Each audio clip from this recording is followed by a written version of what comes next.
लगता है मन ये सोचने जीवन की हर एक मोड़ पे आधी आधी मिली सारी खुशी मुस्कुराए ही थे चुप हो गए। जिस घर में आंगन में रहूं उसकी भी होकर मैं ना हूं। कैसे कहूं किससे कहूं कि मैं इस घर की छोटी बहू। देख बिटिया, मैं जानती हूँ कि विशाखा ने आज तक जो किया गलत किया। पिता का साया सर पर होते हुए भी उसका कन्यादान अपने पिता के हाथों नहीं होगा बिटिया।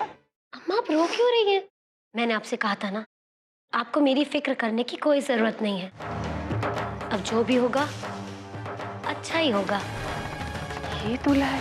जब बेटी माँ बाप के लिए मुसीबत बन जाती है तो और कोई चारा नहीं रहता। तब राजकुमार का इंतजार नहीं करते, जो भी वर मिले उससे ब्याह दे देते। पूरब जल्दी चलो, जल्दी।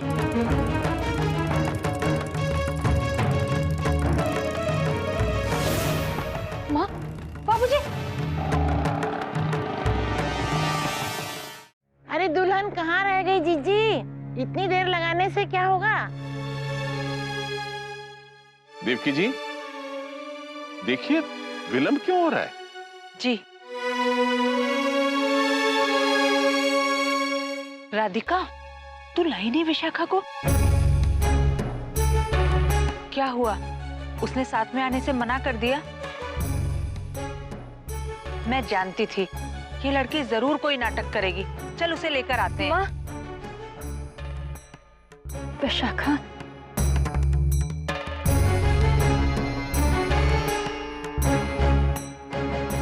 घर से भाग गई है।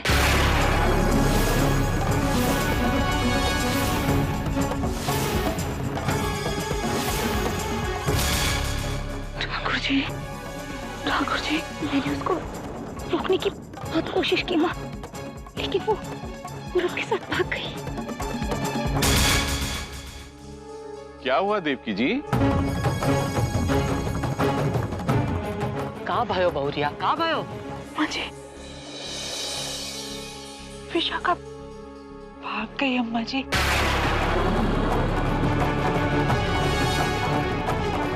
मोको पता था कि ऐसा नहीं होवेगा। और जबरदस्ती करो बेटी पर। बिटिया नहीं, खरीदी हुई गाय भैंस हुई गई। जब चाहो जहाँ चाहो बांध दो। जाने कैसा दुख पड़ो ओहो पर पोथी पर कि मंडप छोड़ के भाग गई। दुल्हन भाग गई, दुल्हन भाग गई।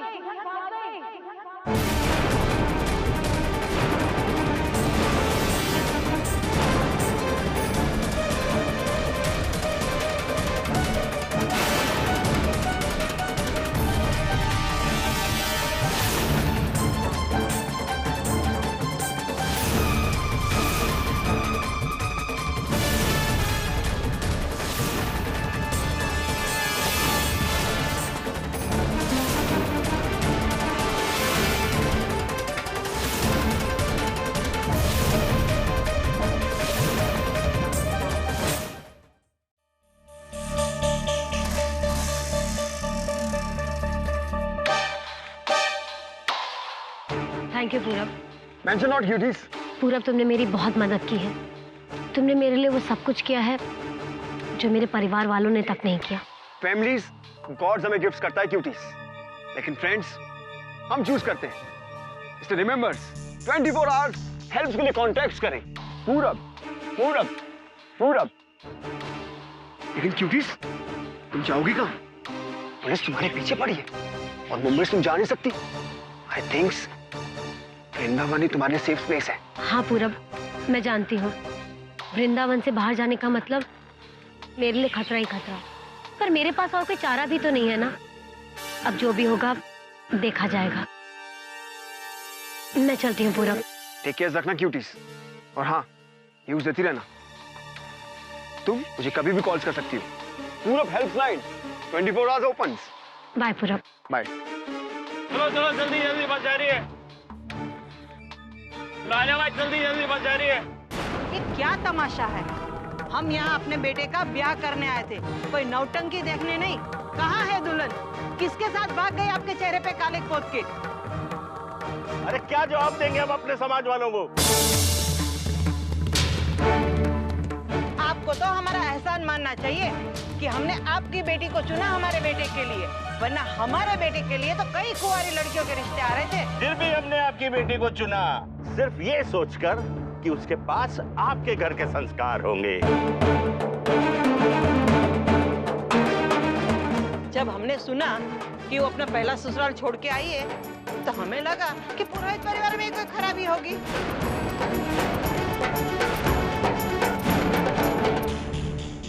बड़े लोगों के बड़े चोचले। हमें आपकी बेटी पे तरस आया था कि शायद उसे पहली बार ससुराल खराब भी लिए। बस कीजिए। मेरे समधियों का नाम इस प्रसंग में ना ले। वे मेरे अतिथि हैं। मैं उनका अपमान सहन नहीं करूंगा। क्यों न लेना? पहले एक बेटी से ब्याह, फिर दूसरी बेटी से ब्याह। पता नहीं इनको तो आपके घर से इतना क्या लगाव है। आपके समधियों के घर में होगा रिवाज एक के बाद एक बहुएं लाने का। शरीफ लोग हैं, हमारे यहाँ ये नहीं चलता। हमने तो आपकी बेटी को इसलिए चुना कि वो हमारी पोती के लिए अच्छी माँ बनेगी, पर आपकी बेटी ने तो आपके संस्कारों की असलियत बता दी है। अरे हमने सोचा इन्होंने पुरोहित परिवार से रिश्ता जोड़ा है तो जरूर कोई बात होगी। अरे अब पता चला है हमें कि दोनों परिवार एक दूसरे के लिए बने हैं। अरे दोनों के संस्कार भी एक जैसे हैं। पर माफ कीजिएगा शास्त्री जी, हमारे संस्कार जरा ज्यादा ऊंचे हैं। आप चुप क्यों खड़े शास्त्री जी? बताइए अब क्या करना है? मेरा इस विवाह से कोई संबंध नहीं है, और ना ही उस कन्या से जो भाग गई।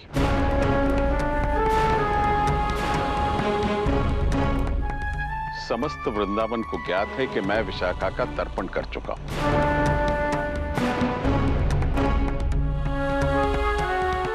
तथापि आप यहां आए, आपका अपमान हुआ। इसके लिए संभव हो तो मुझे क्षमा कर दीजिए। क्षमा कर दीजिए। चलिए, और तू भी चल। जिस लड़की से ब्याह करने आया था वो तो भाग गई। चल। मेरी बात तो सुनिए आप। अब बचा ही क्या है सुनने के लिए? राधे राधे। राधे राधे। चल बेटा।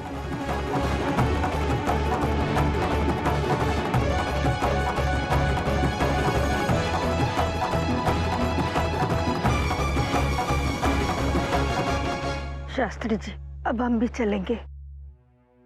सोचा नहीं था कि ये सब सुनना पड़ेगा।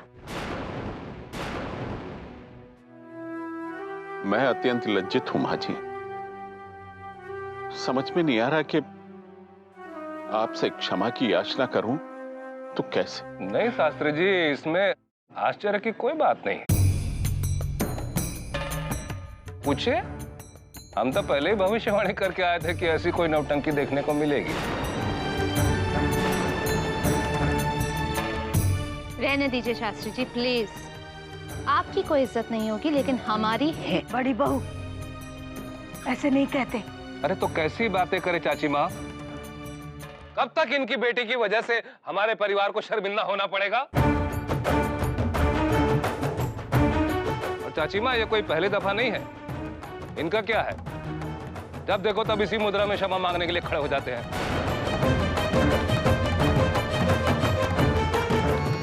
मैं क्षमा प्रार्थना के अतिरिक्त और कुछ नहीं कर सकता माँ जी। आपकी गलती नहीं है शास्त्री जी। करेले को अगर रात भर शक्कर के पानी में रखा जाए ना, तब भी उसकी कड़वाहट नहीं जाती। विशाखा का भी कुछ यही हाल है। उसने कभी किसी की परवाह नहीं की। विशाखा बदल नहीं सकती। हम तो बस अपनी छोटी बहू का साथ देने आए थे, लेकिन आपके साथ अपना भी अपमान सहना पड़ा। मैं तो बस यही चाहती हूँ कि जीवन में कभी भी विशाखा का चेहरा न देखना पड़े।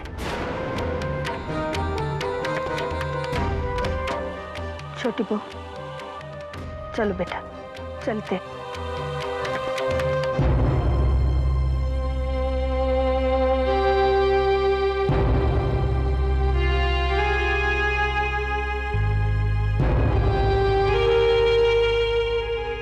अपने आप को संभालिए माँ। जो कुछ भी हुआ वो विधि का कोई खेल होगा। बेटी माँ बाप का भाग होती है राधिका, पर आज हमारे कारण तेरे ससुराल वालों का जो अपमान हुआ, उसके लिए मैं बहुत शर्मिंदा हूँ। बिटिया, कहीं इस कारण वो लोग तेरे साथ? नहीं माँ, वो बहुत अच्छे हैं, समझते हैं कि इसमें ना तो मेरी कोई गलती थी और ना ही आपकी। माँ, आपको छोड़कर जाने का मन नहीं हो रहा। क्या आज के दिन मैं आपके साथ रह लूं? इस प्रकार के संकट और दुख तो हर घर में होते हैं बेटा, परंतु उसका अर्थ ये तो नहीं कि बेटी अपनी ससुराल छोड़कर मायके चली आए।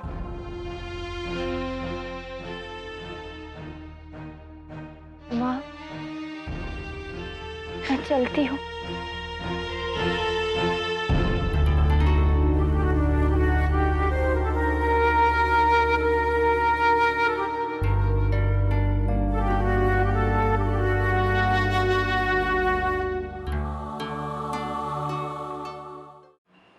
मत रो छोटी बहू, जो होना था वो तो हो गया। और नहीं तो क्या राधिका, और वैसे भी तुम्हें तो पहले से ही पता होगा कि ऐसा कुछ होने वाला है।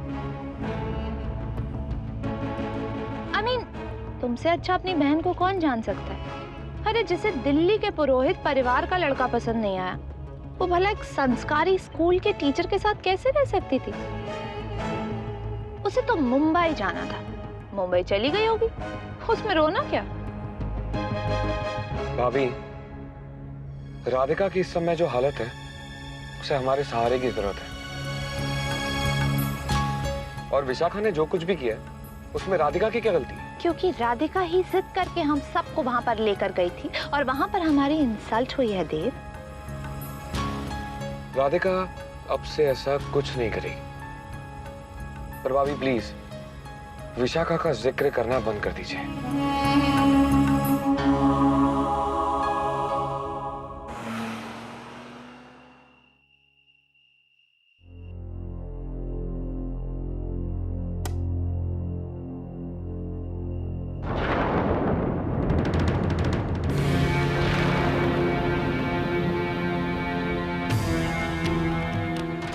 हो गया तुम दुई को?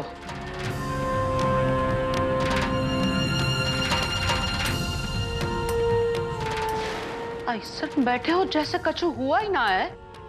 जाओ, जाकर ढूंढ कर लाओ अपनी बेटी को। जाने किस हाल में होगी वो, उन्हें कछु खायो भी होगा कि ना। इस हाल में भूखा ना रहना चाहिए। जाओ जाओ, ढूंढ के लाओ को लेके आओ, हम उको कमरे में बंद करके रख देंगी। कोई विशाखा को ढूंढने नहीं जाएगा। कोई उसे वापस नहीं लाएगा। राधिका के बाबूजी ने जो किया था वो बिल्कुल ठीक था। विशाखा को यहाँ वापस आने ही नहीं देना चाहिए था।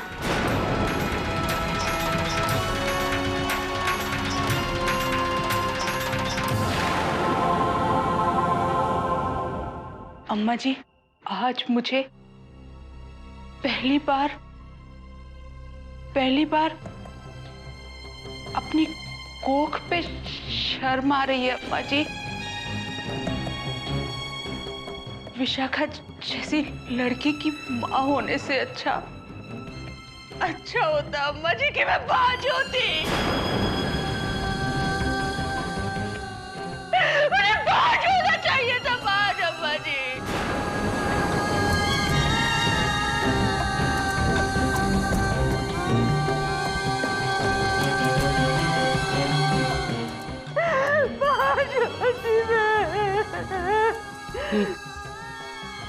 ये तो क्या कह रही है बहुरिया? सही कह रहे हो अम्मा जी। विशाखा बेटी नहीं, कलंक है अम्मा जी, कलंक है विशाखा।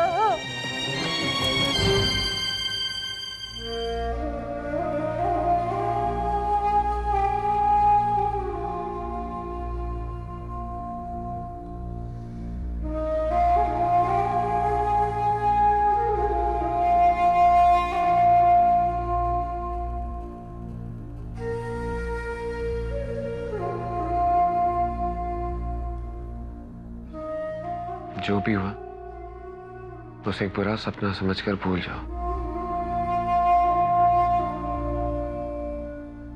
जो कुछ भी हुआ उसे मैं भले ही भूल जाऊं, लेकिन ये कैसे भूल सकती हूँ कि विशाखा मेरी बहन है।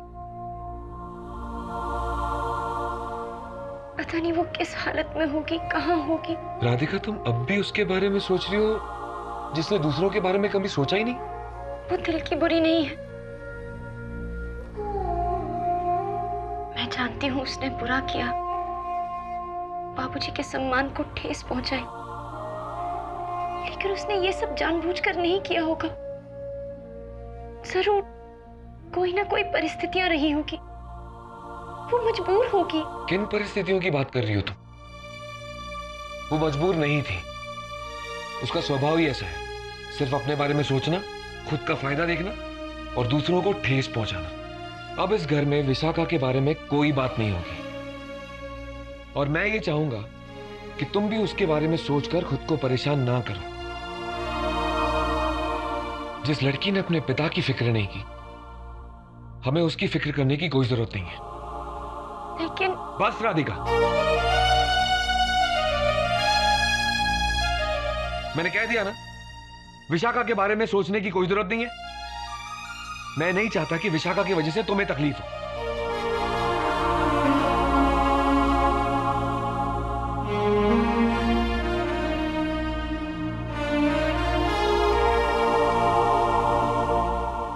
मुझे समझने की कोशिश करो राधिका,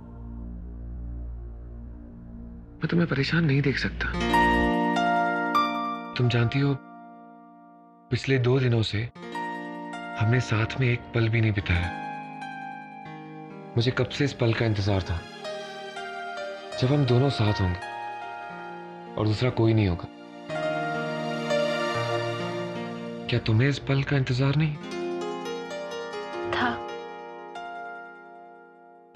हम अपने अपने कर्तव्य निभाने में इतने व्यस्त हो गए कि हम एक दूसरे के लिए समय ही नहीं निकाल पाए। अब हमारे पास समय ही समय है, हम ढेर सारी बातें करेंगे।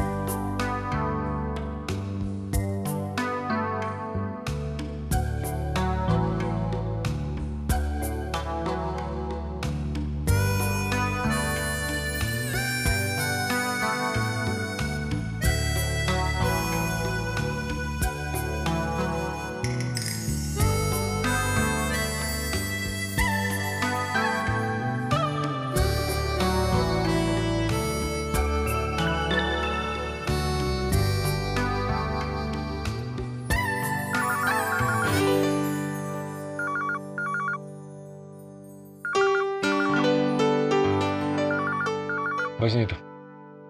किसी का जरूरी फोन होगा। ठीक।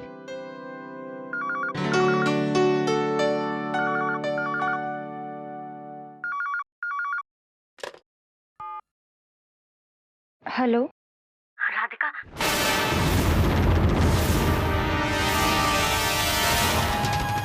क्या बात है यार, क्या बोला तूने यार। विशाखा कहाँ है तू?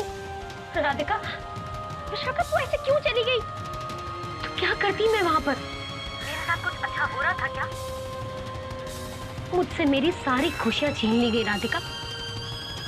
और मैं जिससे प्यार करती थी वो भी जेल चला गया। और तूने ही तो मुझसे कहा था कि तू मेरे लिए देवराज पुरोहित से भी अच्छा वर ढूंढ के लाएगी।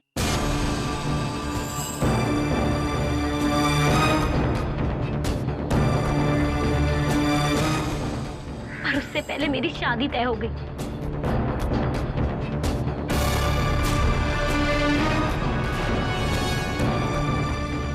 बताना विशाखा, कहाँ है तू? तू जान के क्या करेगी? पहले तो बाबूजी ने मुझे अपने आप से अलग कर दिया और तू भी मुझे वहां मरने के लिए छोड़ गई। शाखा ऐसे मत बोल।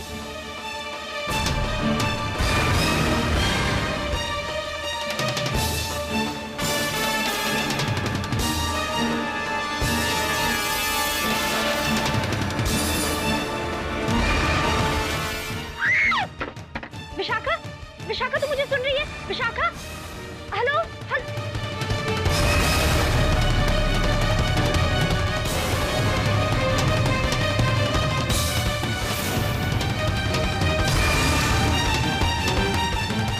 किसका फोन था राधिका?